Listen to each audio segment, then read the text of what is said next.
want you to think of someone you know who might be a little down right now, for whatever reason. They're just feeling a little sad.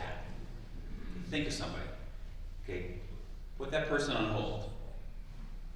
In the gospel, Jesus is talking about salt.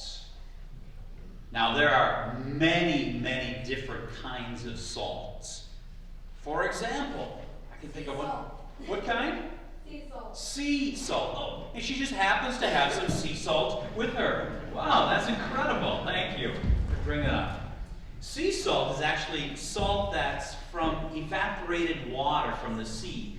It's used for cooking, for cosmetics, and for food. What's another kind of salt that's out there? Rock salt. Rock salt. All right. You want to bring that up? There you go.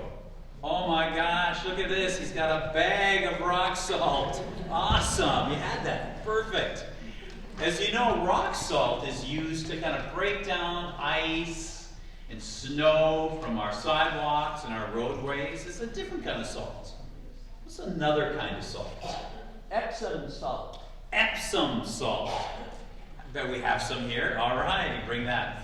Epsom salt is not something you eat, but you put it in water and then you use it for soaking. It kind of helps with the body aches and help with healing. Thank you. What's another kind of salt? Regular salt. There you go. You got it. Regular salt or table salt? Exactly. This is probably the most common kind of salt that we know. This is salt. It's used for food, for cooking, for preserving. Now, back in the time of Jesus, salt had a special meaning. They used it as a symbol for wisdom, such as the phrase back then, real common, he has salt in his head, meaning that person has a lot of knowledge. Today, salt can also mean for us something different, like it can mean bad behavior, like, boy, that was a salty conversation. Salt is used in many different ways today. It's used to preserve, used to decay, it's used to help. But probably the most common way that we use salt today is to bring out the flavor of food. We add salt so that the food tastes better. So in a sense, when Jesus says, you are the salt of the earth, perhaps he's inviting us, nudging us to bring out the best from others.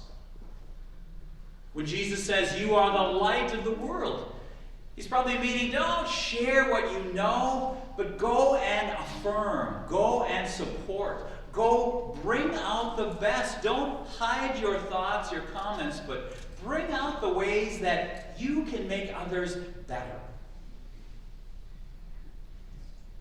As you know, Valentine's Day is coming up. A day we focus on lovers and couples, friendships.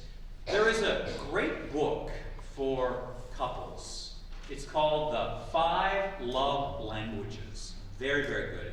You can get it at most any bookstore. It's by Gary Chapman.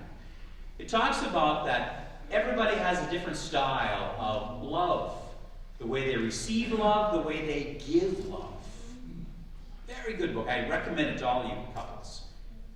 So I took ideas from that and to kind of transform them into how we can all use those same ideas in helping others, bringing out the best from others. For example, the first one is our supportive words, words of affirmation. You know, just little things that you can say to people you work with or people around you, just simply like, thank you, or I appreciate what you did, I appreciate what you do. Now, it's important with that you don't make up stuff, that you really are honest with them. For example, I remember, years ago when I was just a kid, I took one of those colorblind tests we had to at school. You know, where you look at and try to identify the number in the dots. Remember all that? And you see the numbers? Well, I couldn't see any numbers. Going through, I just make up stuff. 57, 34, nothing. I'm colorblind. And the woman giving the test, she's like, oh, good job. you did really well. And I'm thinking, as a kid, are you an idiot? Like, I didn't see anything. What can't you see? I knew she was lying. It didn't help at all. So when you give your words of support, don't lie, don't make up stuff, but really focus on things that are real, that are important. Second one, acts of service. Just doing little things. Could be, opening a door for somebody. Could be bringing over a cup of coffee. Maybe on today, it'd be shoveling snow, helping somebody. Just the little things that we can do to say that you are important, even if they don't even recognize it. Sometimes the anonymous ones are the best ones. Third one is to give quality time. This is especially important for you parents. You know, it's not just regular time or just being there, such as like you're there and you're like, you're looking at, yeah, you're on your phone, or you're watching TV and No, but you focus on that person, especially your kids, to give them that attentiveness that says, you are important to me, not leftover time. And it doesn't have to be all this, like this quantity of time, but it's really the quality time where they know you are there for them. Fourth one, gifts. Just little things. It doesn't have to be expensive things. Just little reminders that that person is important to you. Could be something you even find in nature, like this rock, or in the springtime, a flower. But it's the idea of saying, I thought of you and I thought you might like this.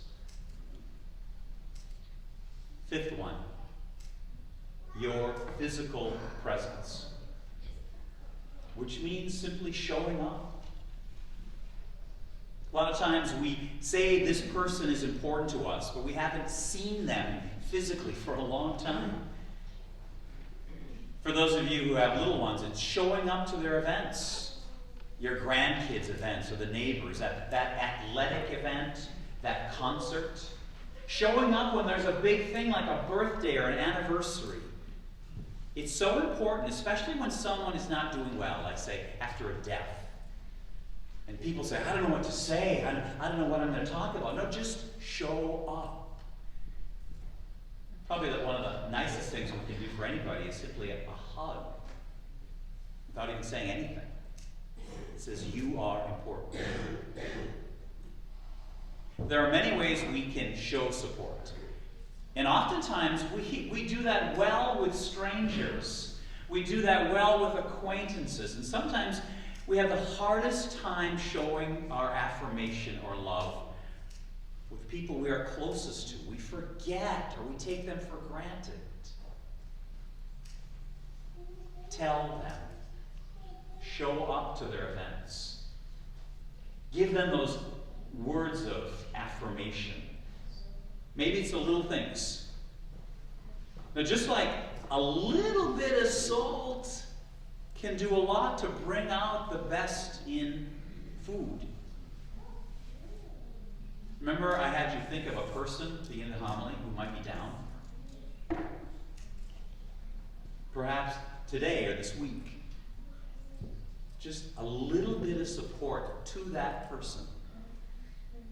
A little bit can help them bring out their best.